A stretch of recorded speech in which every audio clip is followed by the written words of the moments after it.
गुरु गौरंग राधा गोकुलानंद देव कृष्ण बलदेव नंद यशोदा मैया की जय। जय परमाराध्यतम पतित पावन परम करुणामय श्रील गुरुदेव परम गुरुदेव प्रभुपाद नित्यानंद श्री गौर हरि की जय। तुलसी महारानी की जय। भक्ति देवी की जय। भक्तवत्सल नरसिंह देव की जय। नमाचार्य दास ठाकुर की जय। समागत भक्त वृंद की जय। गौर ब्रह्मानंद हरि हरि बोल।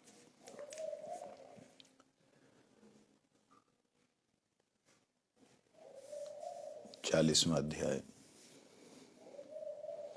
संपत्ति पे विचार कर रहे हैं।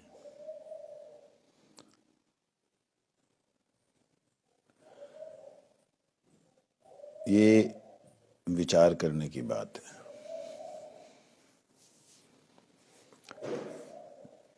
ब्रज लीला के प्रति लोभ होना ब्रज लीला की प्राप्ति का सबसे बड़ा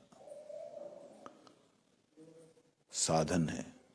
लोभ ही एकमात्र है ऐसा है जिससे भगवत प्राप्ति होती है। लोल्यम एकलम, केवल मात्र लोल्य लोभ ही एक ऐसा है जो भगवान की के प्रति श्रद्धा, भक्ति, आसक्ति, रुचि, भाव ये सारे क्रमशः उन्नति करवाता है। लोभ, व्यक्ति को लोभ ही ना हो, लालच ही ना हो तो दिक्कत हो जाती है। इसलिए विजय ने विचार किया कि ब्रजलीला श्रवण कर उसके प्रति लोभ पैदा होने पर क्रमशः संपत्ति दशा प्राप्त होती है। अतएव इस विषय को जान लेना आवश्यक है। ऐसा सोचकर उन्होंने श्री गुरु गोस्वामी से जिज्ञासा की, प्रभु, श्रवण काल के समय संपत्ति दशा प्राप्त होने तक भक्त की कौन कौन सी दशाएं होती हैं, उन्हें जानना चाहता हूं। श्रवण काल से मतलब शुरुआत से लेकर संपत्ति दशा तक प्राप्त तक जो भक्त की दशाएं कौन सी हैं। अब इतना सुनते आ रहे हैं लेकिन फिर भी सुनने की लालसा कम नहीं हो रही है। हमने इतना सा सुना, बस हमने सब सुन लिया। गोस्वामी जी कहते हैं उन दोनों के बीच में 5 दशाएं होती हैं। पहली है श्रवण दशा। पहली श्रवण दशा है, श्रवण करता है कि हरि गुरु वैष्णव भगवान तीनेर स्मरण तेरे स्मरणे है विघ्न विनाशन। सुन लिया। उसके बाद में जहां विघ्न दिखाई देता है वहां हरि को स्मरण करता है, गुरुदेव को स्मरण करता है, वैष्णवों को स्मरण करता है।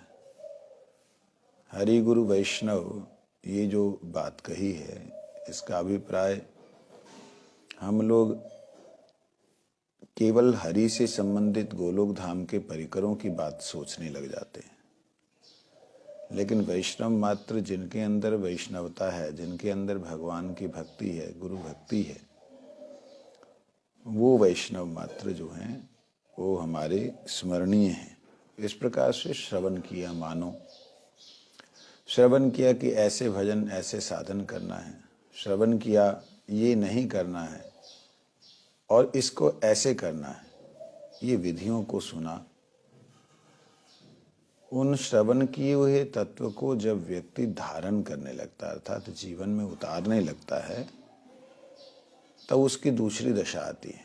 पहले तो सुनना हुआ है श्रवण दशा, दूसरी है वरण दशा।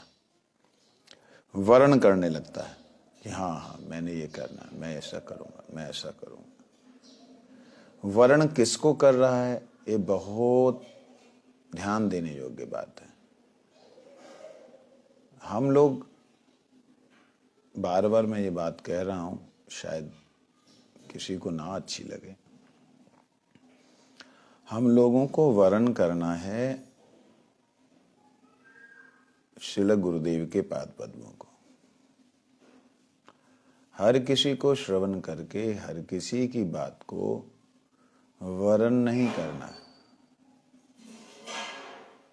हाँ, जो मेरी गुरुदेव के प्रति, भगवान के प्रति निष्ठा बढ़ाने वाले शब्द हैं, वो चाहे कोई भी बोल क्यों नहीं रहा हो, कहीं से भी क्यों ना बोल रहा हो, चाहे कि पतित से पतित जीव भी अचानक से मुख से बोल दे तेरी गुरु भक्ति ऐसी है, जिनकी गुरु भक्ति होती है वो ऐसे नहीं ऐसे होते हैं, तब भी ऐसे ही समझना कि गुरुदेव ही बोल रहे हैं, गुरुदेव की ही कृपा बोल रही है। ऐसा यदि वर्ण होना शुरू हो जाए, ऐसा श्रवण होना शुरू हो जाए, तब क्रम से उन्नति होती है, एकदम झटके से नहीं उन्नति हो जाती। झटके से तो गुरु कृपा अहेतु की गुरु कृपा से होती है, हेतु रहित जो गुरु कृपा है उससे झटके से जो है एकदम जीव की अवस्था बदल जाती है। जैसे महाप्रभु ने नित्यानंद प्रभु को भेजा, नित्यानंद प्रभु ने पतित से पतित जीवों को केवल मात्र स्पर्श से, दर्शन से, हरिनाम कीर्तन से, किसी को स्पर्श से, किसी को दर्शन से, किसी को हरिनाम कीर्तन करवा के, किसी के आगे करके, किसी के आगे नाच के, किसी को नचा करके उन्होंने प्रेम प्रदान कर दिया। ये असमूर्ध करुणा है, इसके समान, इससे श्रेष्ठ करुणा कहीं भी नहीं है। इसलिए वो कृपा, वो करुणा, वो दया अहेतु की जब होती है तब किसी जीव को संभव है कि एक झटके में प्राप्ति हो जाए। नहीं तो प्राप्ति होने का मतलब लोग सोचते हैं कि भगवान रोज दर्शन देते हैं। किसी भी संत को जो आज वर्तमान में हमारे इस संसार में है, किसी भी संत को भगवान रोज दर्शन नहीं देते हैं। भक्त प्रहलाद, भक्त ध्रुव जी, जितना भी चरित्र हम सुनते हैं, उनके जीवन में भगवान साक्षात रूप से जो प्रकट हुए वो 1 या 2 बार हुए। नरसिंह मेहता, जिसके बारे में बड़ी महिमा बोली जाती है, उसके जीवन में प्रत्यक्ष उनको जो दर्शन भगवान शिव ने कराए और नीचे पृथ्वी पे पुनः आने के बाद जो उन्होंने दर्शन किए, 1 बार 7 बार उनके ऊपर ऐसी कृपा की कि जो लोगों को मालूम पड़ा कि भगवान इनके साथ है। तो इस प्रकार से भगवान की जो लीला है, वो लीला को, हमें लीला की प्राप्ति या लीला का दर्शन या लीला का अनुभव जो है वो होगा तब जबकि हम उन्हें वर्ण करेंगे। और वर्ण भी ऐसा कि सर्वत्र कृष्णेर मूर्ति करे झलमल, से ही देखी बारे पाए जा आँखें निर्मल। जब आपकी गुरुदेव के प्रति निष्ठा अटूट और बढ़ती चली जाएगी, तब समझना कि भगवान की कृपा से आपका श्रवण और आपका वर्ण दशा जो है स्थिर हो गई है। तीसरी है स्मरण दशा। स्मरण दशा किसे कहते हैं? जो श्रवण किया, जो धारण किया, उसका स्मरण करना।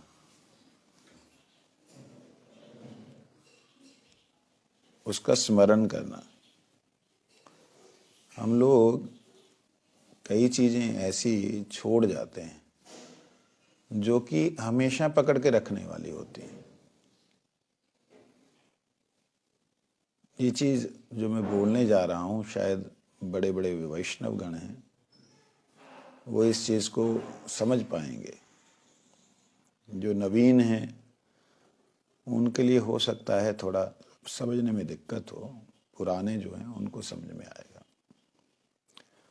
गुरुदेव से श्रवण किया, उनकी वाणी को वर्ण किया,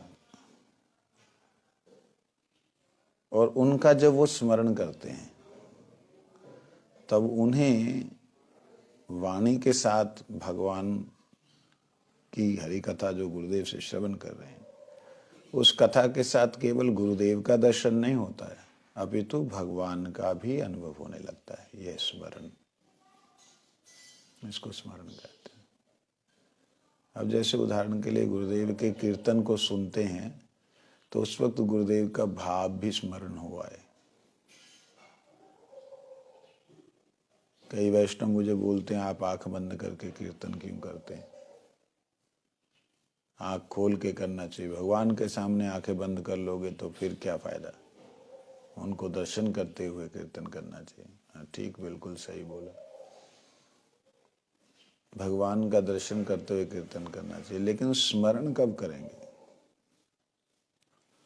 तो स्मरण तो आंखें जैसे बंद होती तब उनके रूप का स्मरण होता है, जब गुरुदेव का भाव स्मरण होता है। इस प्रकार से ये दशाएं हैं जीव की साधन से लेके सिद्धावस्था की दशाएं, केवल 5 अवस्थाएं बतलाई, उसके ऊपर ही सारा इतना बड़ा ग्रंथ जो है लिख दिया। आज उसका संक्षेप में वर्णन कर रहे हैं। इसलिए प्रेम प्रेम प्रेम बोलने से नहीं होता प्रेम। भगवान से मेरा अनुराग नहीं है, मेरे अनर्थ नहीं गए ना, ये बोलने से नहीं होगा। अनर्थ गए ऐसा सोच करके गुरुदेव की कृपा को स्मरण करते हुए, गुरुदेव के रूप का स्मरण करते हुए, क्योंकि मेरे गुरुदेव कोई साधारण जीव नहीं थे, भगवत पार्षद थे, इस जगत में आए, उन्होंने जो लीलाएं की, उन लीलाओं का जो स्मरण है वो वर्तमान में है। उनकी जो लीला है वो भूतकाल में। यदि भूतकाल की लीला को आप स्मरण करेंगे तो वर्तमान में वो है। यही स्मरण करते करते एक स्थिति आएगी, तब है भावापन्न दशा। वो स्मरण करते करते भाव उत्पन्न होगा, फिर उस भाव में आपको पता भी नहीं लगेगा कि आपने जो सोचा भी नहीं होगा वो कुछ दिखाई देगा, जिसको आपने सुना भी नहीं होगा, ऐसे भाव प्रकट होंगे। वो दशाएं होती हैं। ऐसा मत सोचे ना ना मैं तो पतित हूं, मैं तो अधम हूं, मेरे को ऐसा थोड़ी हो सकता है, मत सोचो। अगर ऐसा ही हो तो पतितों का कभी उद्धार ही ना हो ही नहीं, उद्धार हो ही नहीं सकता। क्योंकि हम पतित शब्द जब का प्रयोग करते हैं तो उसका मतलब हम लोग ऐसा सोचते हैं कि हम लोग शरीर में आ सकते हैं, शरीर के विषयों में आ सकते हैं, इसलिए हम पतित हैं, ऐसा सोचते हैं। परंतु एक दृष्टि अगर बिल्कुल अलग से देखोगे तो बिल्कुल अलग दिखेगी। भगवान इस जगत में आए, ये जो अभी होली चल रही है, उधम चल रहा है, ये क्या है? ये सारा तो शारीरिक है, लेकिन भगवान ने इसमें आनंद लिया। भगवान ने इसमें पूरी तरह डूब करके वही कीच, वही गाली, वही प्रेम, वही वो सब कुछ भगवान ने लीला अनुगत किया। तो उस समय भी गोपियां जो है ठाकुर जी को उत्पात करते हुए पकड़ती, बांधती, उनके कपड़े फाड़ देती, पहना इसको अब लहंगा चुनरी, लहंगा पहनाती, चोली पहनाती, चोली में और कछु डाल करके दे देती, दिखाई दे कि हाँ कमर तो पतली है ये। इस तरीके से भगवान, सोचिए, एक विचार कीजिए, भगवान की ये लीला महाविषयी लीला दिखती। तो जो लोग विषयों में फंसे हुए लोग हैं, उनके अंदर भी अगर भगवान की लीला का लोभ होता है, वो अपने साथ अनुकरण ना करें, लेकिन जिस भी अवस्था में अगर उनके अंदर ये लोभ पैदा हो रहा है, वर्ण कर लिया कि अब तो बस यही मेरा जीवन है, यही मेरा भजन है, यही मेरा पूजन है, फिर स्मरण दशा में भगवान ही आते हैं। और स्मरण दशा में जब आपकी स्मरण दशा अगर ठीक हो गई, फिर तो आप कीचड़ में पड़ा हुआ व्यक्ति, सभी तो एक रंग में दिखाई देते हैं, अब कौन से चेहरे पता लगते हैं जब सबके मुंह के ऊपर रंग लगा रहता है, लेकिन उसमें कृष्ण भी हैं।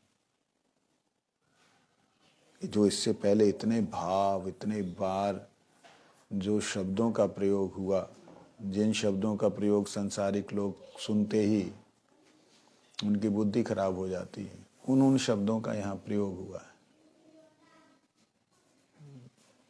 थोड़ा आगे उन शब्दों का प्रयोग हुआ। तो इसका मतलब क्या है? हम पतित हैं, हम अधम हैं, हमारे कैसे हो सकती है करुणा कृपा? ना, सोचना ही नहीं। अधम पतित हैं ये निश्चय है, परंतु ये कब भाव आना चाहिए? ये भाव आना चाहिए तब जब भगवान का स्मरण नहीं हो रहा। जब विषयों का स्मरण हो रहा है तब ये भाव आना चाहिए। विषयों में लिप्त होकर के भी उस अवस्था में भी अगर भगवान का चिंतन हो जाए तब भी समझना ये विषय चिंतन या विषय लिप्त अवस्था नहीं है। किसी भी अवस्था में भगवान का चिंतन कैसा कि हे ठाकुर जी अब तो कृपा करो। अब जैसे ये मैं अपने मठ के अंदर जब नया नया आया था मेरा ख्याल मेरी उस वक्त उम्र थी 17-18 साल की, आया 14 साल की, लेकिन 17-18 साल की अवस्था में मैं 20 साल की होगी गोकुल महावन, पहले 89 में गया था, फिर 92 में वहाँ रेगुलर रहा, तो 89 में भी जब गया तो वहाँ पे ब्रजवासी लोग नाली का कीचड़ निकाल के एक दूसरे के ऊपर डाल रहे। मेरे को बड़ी घिन सी हुई है, सारे गंदे लोग है, गाली दे दे के भांग पी हुई उत्पात कर रहे, सवेरे से चल रहा है ऐसे, गंदी बदबू। शाम को सज धज करके वो ठाकुर जी के राधा रानी को, हाँ ठाकुर जी और बलदेव जी बलराम जी, उन दोनों को घेर करके बच्चों को बना के, और जो आनंद के साथ नृत्य कर रहे। मैंने कहा हाय राम, पहले तो ऐसे दिख रहे और ऐसे दिख रहे। तो स्टार्टिंग की बात बता रहा हूँ।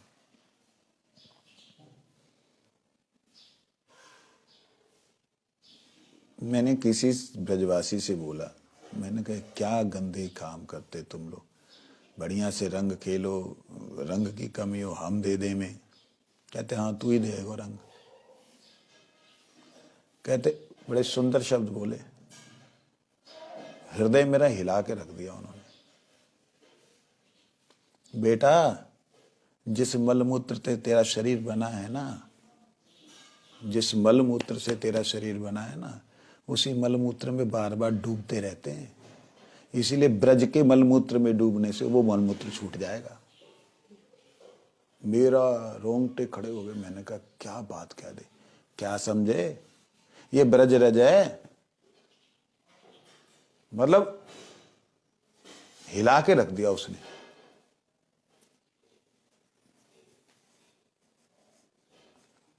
और मैं ये जो शब्द जो अक्सर बोलता हूँ ना, मलमूत्र, मलमूत्र का बना शरीर, अक्सर बोलता हूँ, आप देखना सुनना, ये मैं अनुभव करके बोल रहा होता हूं, मतलब फील करके बोल रहा होता हूं कि हमने जो भी खाया वो मलमूत्र ही बना, उसमें से थोड़ा सा बचा जो इसमें आया, रस बना, यही तो हो रहा है। उस शरीर को हम बड़ा बढ़िया मान रहे हैं। मैंने कहा ठीक है। फिर मैंने वो चीज को, मतलब ऐसा नहीं कि मैं मलमूत्र लगाने लग गया शरीर पे कि हाँ भाई, ऐसा भाव नहीं, ऐसा कोई ऊपरी भाव नहीं, लेकिन मेरा एक वो हो गया कि नहीं ये अलग है, इसको मैंने ऐसी दृष्टि से नहीं देखा। वही जो लोग सवेरे इसके अंदर घुसे थे नालियों के अंदर, वही लोग ठाकुर जी को जब घेर करके लाठी मार रहे हैं और ठाकुर जी सब पे अबीर गुलाल फैला रहे हैं, मेरे को 1% भी ऐसा नहीं लगा कि ये आपस में बात कर रहे हैं। वो जो बोला बाबा ने, वो जो गया अंदर, जो फील हुआ, अनुभव हुआ, मेरे को उस दिन की जो होली है मैं जीवन में नहीं कभी भूल सकता। याद नहीं मतलब करता उसको कि कहीं भी वो भाव ना आए। बहुत दिव्य थी, मतलब उसमें ये था कि ठाकुर जी का साक्षात मानव दर्शन था, मैं और इससे ज्यादा नहीं कह सकता। बिल्कुल दृश्य ही अलग था। वो सारे लाठियां, छोटी छोटी लाठियां, बारीक वाली बैंत होती ना, बैंत लेकर के जब ठाकुर जी उन पे रंग मारते हैं तो ये सखियां सारी ठस करके मार देती हैं। तो आओ ठाकुर जी बीच में हैं और उनके ग्वाल बाल अगल बगल हैं, सारे घेरे खड़े हैं। तो ठाकुर जी को ना मारें, आगे खुद आ जाते, खुद मार खा लेते हैं। और बारीक बैंत है, बरसाना के तो लठ होते हैं ना, महावन की बैंत जो है बारीक है। क्यों? लाल गोपाल छोटा है ना, बच्चा है, इसलिए कहीं जोर से ना लग जाए। लेकिन लगती बड़ी छर्राटेदार है, बड़ी जबरदस्त लगे। तो उसमें क्या होता है कि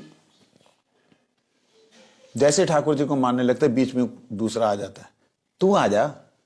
और फिर जो गालियां होती हैं, आया अद्भुत गालियां होती हैं, प्यार भरी गालियां, ऐसी गालियां कि आप सुन करके, यदि आपके अंदर स्मरण नहीं है कि ये ठाकुर जी की लीला चल रही है, तो आप ये कहेंगे ये बड़े गंदे लोग हैं।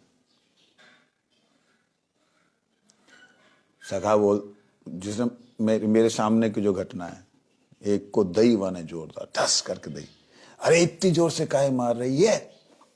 कहते सारे साल भर तुम ही हमें मारो, खा रहे हो तो ऐसी ऐसी गंदी गंदी गालियां, जो कि मतलब एक संसारिक दृष्टि से लगती है, परंतु अद्भुत वो दृश्य था। उसके बाद से होरी का दृश्य मेरा बिल्कुल अलग हो गया। भैया ये ठाकुर जी की लीला है, भगवान मैया से खींच करके, चैतन्य महाप्रभु ने भी ऐसे दिखलाया, मैया से खींच करके जाके जो कीचड़ निकल रहा वास में लोटपोट हो गए। मैया कहती मर है, मतलब अब तो गुस्सा तो मैया को खूब है कि बढ़िया से श्रृंगार कियो जाए के लोटपोट आएगो जी, तो मर, अब तू आई हो तो भीतर, अब पीछे पीछे दौड़ा, तू ना मोए देख रही, तू ना मोए सुन रही, तू ना मेरो काम कर रही, जब मैं गयो वहां में, तू जा, मर वहीं पे जा जा, दे गाली। अब कृष्ण को लगा कि भैया ये तो मेरे को इग्नोर कर रही है, मेरे को ध्यान ही नहीं दे रही, मैं कहूं रहूं जाऊं रहूं ध्यान, अच्छा देख ले फिर मैं चलो जाऊंगा, हाँ हाँ तू जा, कहाँ जावेगो देखूं तेरे को। दाऊ को बोला इसका कुछ पता नहीं, लाला देखियो जाए पीछे रहियो।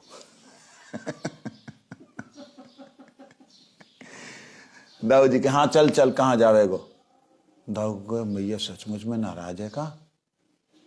मैया ऐसे तो कबू ना बोले, लाला तू करे ऐसे क्यों, तू इतना उत्पात काहे को करे?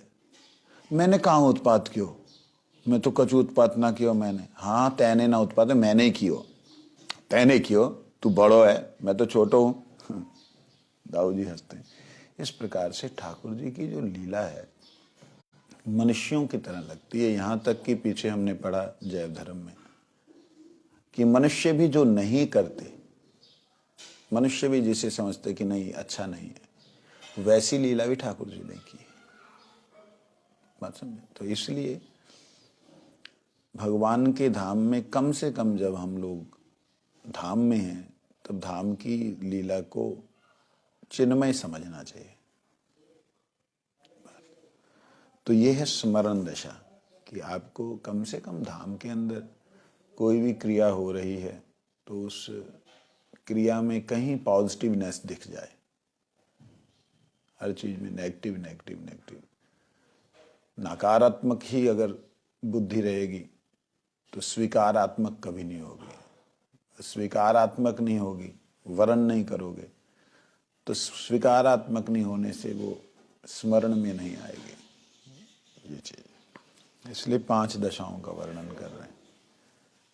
श्रवण दशा, सुनने का लोभी, सुनने वाला, बहुत सुनता है, यहां तक कि याद भी रखता है, लेकिन जीवन में इंप्लीमेंट नहीं करता। अब ठाकुर जी की लीला है, इतना लीला में आनंद है, लेकिन लोग जो हैं अंदर ही अपने छुप करके बैठे रहते हैं। नहीं मेरे पे नहीं डालना, टांग तोड़ दूंगा तेरी, बैठे रहो। वही जहां तो तुम वैकुंठ में चले जाओ जहां पे उत्पात नहीं होता है ना, जहां ब्रज से बाहर चले जाओ जहां उत्पात नहीं होता। ये तो श्रवण दशा में वरण दशा भी होती है, सेकंड है वरण दशा। जो सुन रहे हैं, अगर वो सामने कोई वस्तु, सामने कोई भाव, सामने कोई कीर्तन आ रहा तो उसको वर्ण भी करें, जीवन में उतारे। उसके बाद है स्मरण दशा। जब आप जीवन में उतारेंगे तब स्मरण होगा, उस लीला का स्मरण होगा, उस घटना का स्मरण होगा जो मुझे उस वक्त हुआ था। बिल्कुल मतलब अच्छा, आप हैरान होंगे, 70-70 साल के बूढ़े, जैसे प्रभु जी को कल देख रहे थे, आपने देखा नहीं,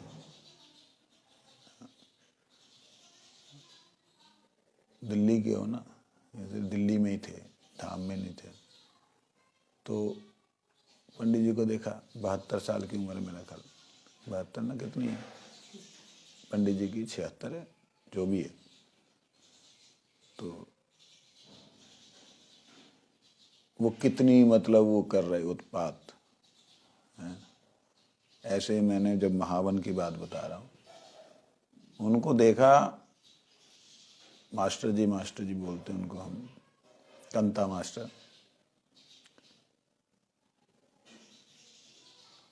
मतलब 1-2 साल के बाद ही मैंने वहां पे जो है व्यवस्था ऐसी कर दी थी, कीच नहीं कोई फेंकेगा, कीचड़ नहीं फेंकना, मेरे ख्याल दूसरे साल ही व्यवस्था कर दी थी। लगभग हम लोग 2 क्विंटल गुलाल उड़ाने वाला, लगभग 2 क्विंटल गुलाल लेकर के, और पूरे ढोल बजाते हुए गाते हुए, होरी रे रसिया बरजोरी रे रसिया आज भी रज में, उसमें से हम गली गली से जाने लग गए। तो जो बुजुर्ग थे बड़े खुश हुए, खुश होकर के संग में वो भी आने लगे।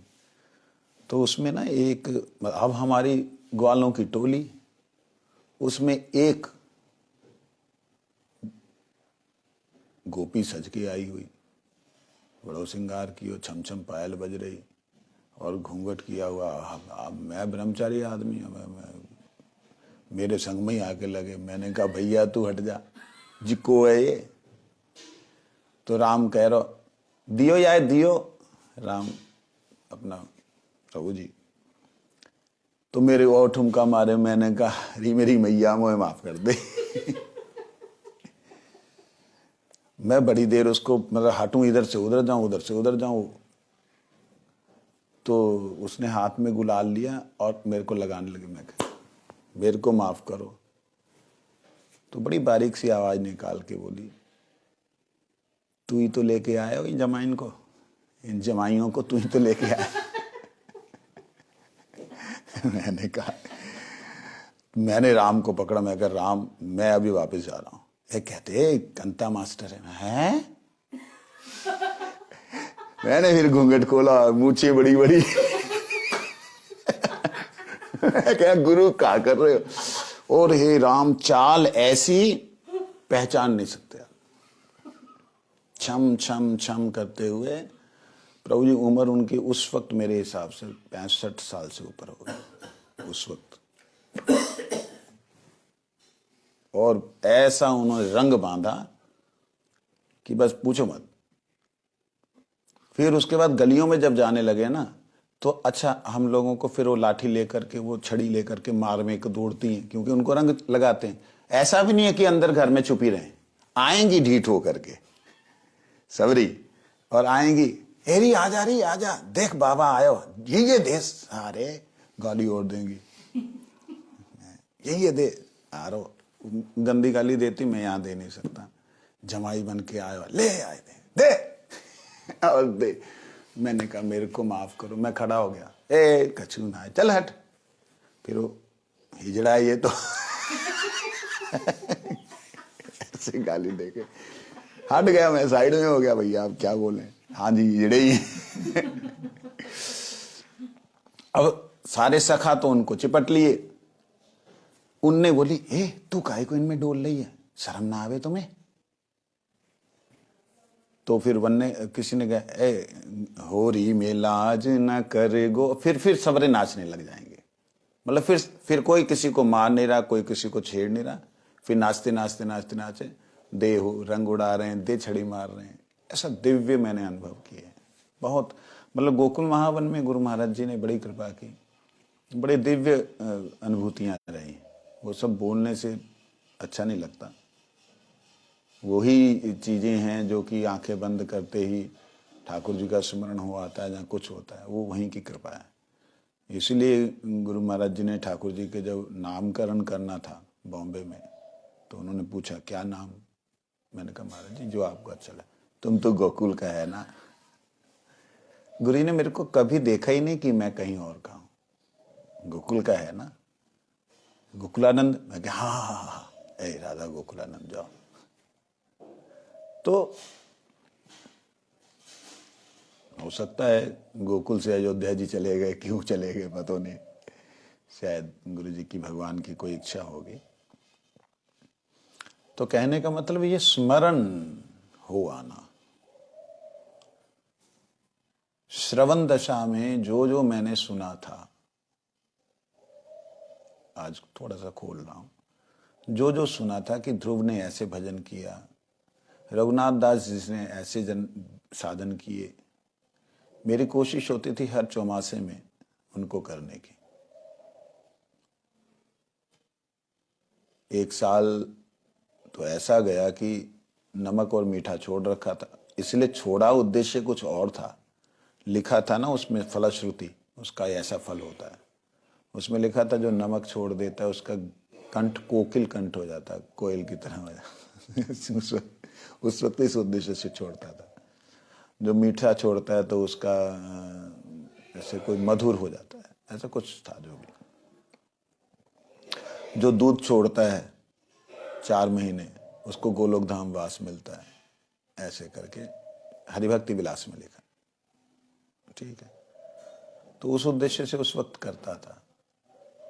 लेकिन महावन में जो रहते हैं, जो पुराने लोग हैं, उनको मालूम है गुरुदेव की कृपा से जो सुना उसको जीवन में धारण किया, जैसा साधन सुना वैसा किया, उनकी कृपा से बार बार बोल रहा हूं, मेरा कोई समर्थ नहीं था, किया।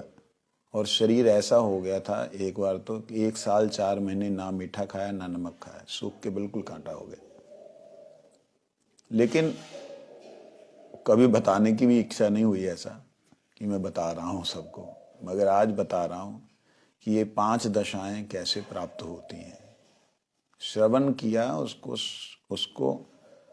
श्रवण के बाद वरण किया, वरण के बाद स्मरण किया, स्मरण किया नहीं स्मरण हो आया। तो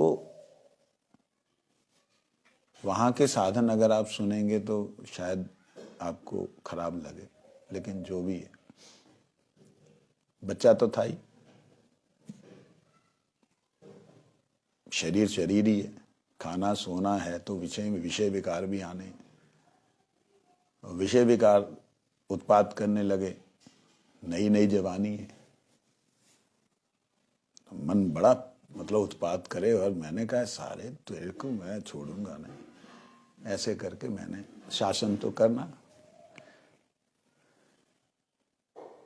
एक दिन इतना क्रोध आया मेरे को, तो जो हमारा सेप्टिक टैंक होता है ना, जिसकी गंदगी निकलती, मतलब जिसमें टट्टी पेशाब जाके स्टोर होता है ना, उसमें से जब भर जाता है तो उसमें से पानी निकलता रहता है, रिसता रहता है।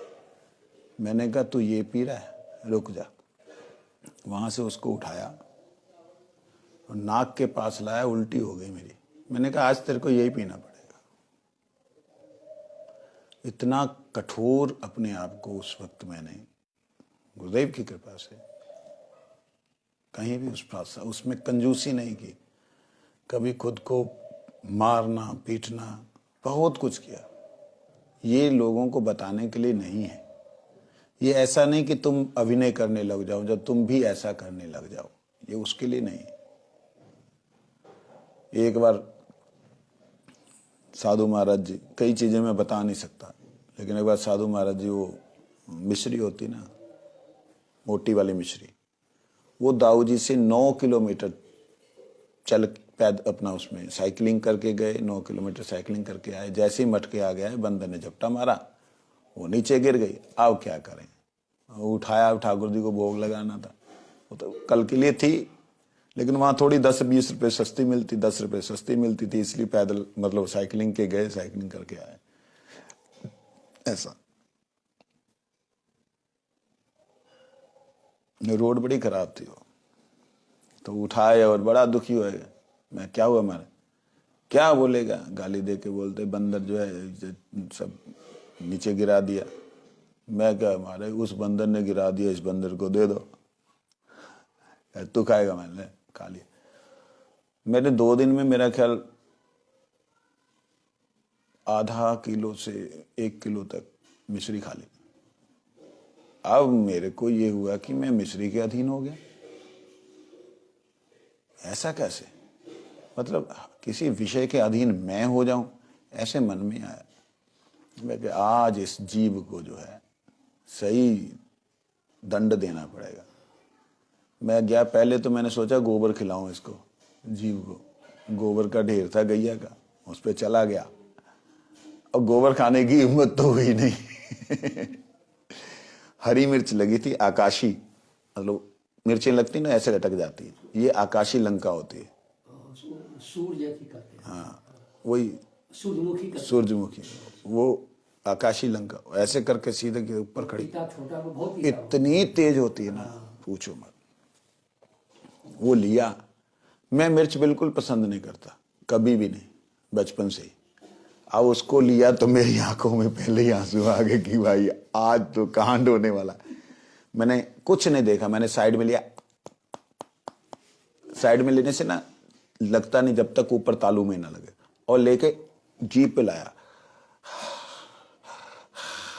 और मेरा मुंह जले, मेरी नाक से पानी, आंख से पानी, कान से धुआं, जो था हाल मेरा। फिर मैंने एक और मिर्च ली, मैं कहा ले, और जीभ को पकड़ करके बाहर निकाल के घिसता ले खा, और मीठा खाएगा। तब से आज तक कभी जीव ने मीठे के लिए लोभ नहीं किया। और उस बार उसने बोला, मैं फील कर सकता हूं आज भी वो याद, ऐसे ऐसे हिल रही थी अंदर जीव, ऐसे कि अब नहीं खाऊंगी, जीवन में ना खाऊंगी। जीवन में नहीं खाऊंगी। मीठे का ऐसा लोभ था। तो खैर, जो हो, विषयों से मन को भगवान की कृपा से निकाला, उनकी कृपा से। लेकिन फिर एक अभिमान आ गया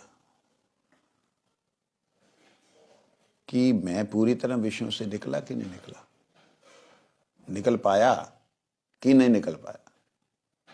उसके लिए एक्सपेरिमेंट, हे परमात्मा ऐसा कोई ना करे, ये सब बातें बोलने से कोई बेवकूफ ना करने का प्रयास करे। तो कहने का अभिप्राय, वरण करने का मतलब जो होता है, जो सुना है उसे धारण करना। जब धारण करेंगे तब भगवत कृपा से स्मरण होगा, ऐसे नहीं होगा। अपने आप जबरदस्ती नहीं होगा स्मरण जो है वो कृपा से होता है, वो भी कृपा से ही। वो कृपा से होगा। 2 काम आपने करने हैं, श्रवण, वरण। वो है ना, शृण्वत श्रद्धया नित्यम गृहणस् सचेष्टितम, गृहणश्च सचेष्टितम, ग्रहण करने की सचेष्टा युक्त होना, यह है वरण। नाति दीर्घेन कालेन भगवान विशति हृदय, ज्यादा समय नहीं लगेगा, भगवान हृदय में बैठ जाएंगे। तो स्मरण का मतलब भगवान की कृपा। और आगे कहते भावापन्न दशा, फिर भाव के साथ में जुड़ जाता है। फिर है पंचम दशा, प्रेम संपत्ति दशा, फिर भगवान की प्रेम की बात आ जाती। तो कहने का तात्पर्य ये है, समय हो गया शायद, होने को 5 मिनट है अभी। कहने का तात्पर्य ये है कि ये जो 5 जो दशाएं हैं, ये सबके लिए हैं। ऐसा नहीं है कि नहीं नहीं हम ऐसे हैं वैसे हैं। तुम कैसे भी हो, भगवान ने उससे भी अधम से अधम दशा वालों को स्वीकार किया और अधम से अधम दशा दिखला दी कि मैं इसमें भी प्रेम करता हूं। चोरी यारी क्या नहीं किया भगवान ने, हर अवस्था में भगवान ने कहा मैं हूं। छल में भी हूं, छले क्या है, द्योता नाम छलास्मी, मैं सब जगह पे मेरे को तू देख सकता है। कामियों के अंदर मेरे को कामदेव में देख सकता है। मंत्र भी प्राप्त होते ना दीक्षा में, तो मेरे को तुम सर्वत्र देख सकते हो, मैं सर्वत्र हूं। इसका अभिप्राय क्या है, भगवान नहीं है, भगवान का भाव ग्रहण किया जा सकता है। वो स्मरण होने के बाद में भाव प्रकट होते हैं। परंतु इसका मतलब ये नहीं कि मेरी पत्नी राधा थे मैं कृष्ण, एक भजन मैंने सुना था, तू राधे ते गोपाल हूँ मैं, हरदम तेरे नाल हूँ मैं, तू राधे ते गोपाल हूँ मैं, हरदम तेरे नाल हूँ। ये कोई भजन है? ऐसे दुर्भाग्य नहीं होना चाहिए। भाव तो दास दास दासानुदास। मैं दास हूँ, मेरी पत्नी ठाकुर जी की दासियों की दासी है, हम दोनों ठाकुर जी की सेवा करें। संसार के जितने सुख हैं उन सुखों को भगवत अर्पण करके प्रसाद के रूप में ग्रहण करें। क्या उसमें आप देखिए, इसको करके इस भाव में जाके देखिए, अद्भुत दृश्य हो जाएगा, बदल जाएगा। तब वो जो भाव हैं धीरे धीरे वो पूर्ण समर्पण में आ जाएंगे। पूर्ण समर्पण में जब आएंगे तब एक दिव्य अवस्था होगी, है ना। कई कई ऐसे ऐसे लोग मिले, जंतु प्राणी। एक मिली माता जी, गुरु महाराज जी गए थे पंजाब में, संगरूर में, खूब नाच रही, बिल्कुल भगवे से कपड़े पहन के, दो हाथों में खड़ताले लिए, मीरा की तरह नाच रहे। गुरु जी उसको देख रहे, ये क्या है? गुरु जी के सामने सारे बैठे हुए कीर्तन कर रहे हैं हम लोग, कृष्णा जिनका नाम है, वो झिक झिक झिक झिक झिक झिक नाच रहे। गुरु जी एक दो बार देखा, गुरु ने सिर नीचे कर लिया, फिर नहीं देखा कि कहीं हमारे बच्चे ना देखने लग जाएं। लेकिन वही गुरुदेव इसी ब्रज में, यही बगल वाले कमरे में बैठे हुए, उनको हमने, जो उनकी चेयर है उस पर विराजमान, और गुरु महाराज जी के सामने ब्रजवासी माताएं नाच रही। गुरु जी टक टक की नजर से कभी उसे देख रहे हैं। एक बार भी गुरु जी ने सिर नीचे नहीं किया, एक बार भी सिर, आंखें नीचे नहीं की, इधर उधर नहीं की। बड़े दे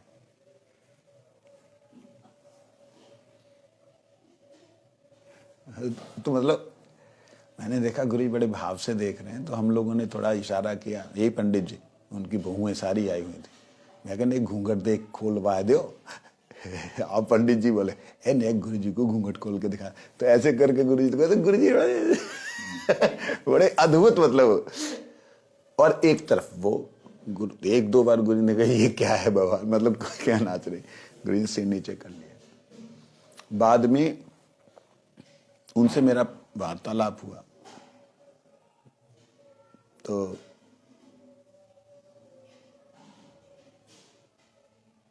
हैरान रह गया। कहते मेरे को पता नहीं लगता, मैं क्यों उठ जाती हूँ, कब उठ जाती हूँ, समझ नहीं आता, बस ठाकुर जी ही मेरे सामने होते। मैंने कहा वाह, अद्भुत है। तो लेकिन मेरे को ये नहीं था क्वेश्चन कि गुरुजी ने क्यों आंखें नीचे की, उसको आज मैं थोड़ा कैलकुलेट कर रहा हूँ। मैंने कहा अच्छा, मेरे तो ठाकुर जी से नित्य लीला होती है, नित्य रास लीला होती है। मैं क्या अच्छा, मैं क्या आपके इष्ट देव कौन है? शिव जी हैं। क्या इष्ट देव शिव जी, लीला रोज ठाकुर जी करें, ये समझ नहीं आई। कहते मेरे पति, फिर मैंने बोला कैसे भाई? कहते मेरे पति देव ही शिव हैं, वही कृष्ण है। मैं कमर मैंने फिर उसको अच्छे ढंग से समझाया। क्या मूर्ख, ऐसे नहीं बोला। उम्र में बहुत ज्यादा थी, हमारे से बच्चे थे हम लोग। मैंने कहा देखो इस प्रकार से नहीं होता है जैसे तुम सोच रही हो। शिव जो हैं वो स्वयं पार्वती से कहते हैं, उमा कहूं मैं अनुभव अपना, सत्य हरि भजन जगत सब सपना। तुम संसार की बात कर रही हो, तुम कह रही हो कि तुम्हें संतान की जरूरत है, तुम चाहो सर्वशक्तिमती हो, तुम चाहो जो करना कर सकती हो, लेकिन संसार की क्रिया में मेरी इच्छा नहीं। तब आप बताइए, भगवान शिव ये बात बोल रहे हैं, भगवान शिव ये बात बोल रहे हैं, और उन शिव को तुमने विषय बना के रख दिया।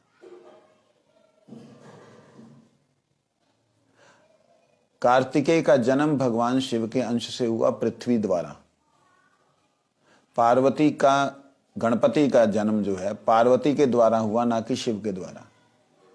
तुमने विषय बना के रखा उनको, और तुम कह रही तुम्हारे पति कृष्ण शिव हैं और शिव ही कृष्ण है।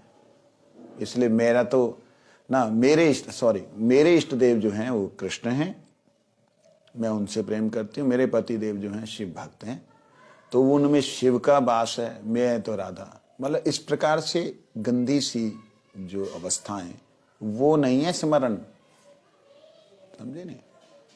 वर्ण के बाद स्मरण होता है। वर्ण मतलब जो हम लोग सुनते हैं उसको जीवन में धारण करें, उसको जप तप साधन जो भी नियम है उनका पालन करें, उसके बाद में फिर आता है स्मरण। स्मरण ऐसा नहीं होगा, कहते हैं कीर्तन प्रभावे स्मरण हैवे से काले भजन निर्जन संभव। कीर्तन के प्रभाव से स्मरण होगा कि मेरा स्वरूप क्या है, जहां ठाकुर जी की लीला क्या है, तब भजन जो है निर्जन संभव होगा। अभी हम लोग निर्जन में छुप छुप के रहें, नहीं जी हम निर्जन भजन करेंगे जैसे मैं बोलता था, तो गुरुदेव ने उसको हमेशा ही स्वीकार नहीं किया। गुरु जी को मालूम था निर्जन में जाएगा पतित हो जाएगा, गिर जाएगा। वैष्णव संगे ते मन आनंदित अनुक्षण सदा है कृष्ण प्रसंग। हमेशा कृष्ण प्रसंग, गुरुदेव का प्रसंग होगा। इस प्रकार से गुरु महाराज जी ने बताया। तो ये स्मरण की दशा है। फिर भावापन्न दशा है। भाव में तरह तरह के शरीर में विकार आएंगे, दिव्य विकार आएंगे।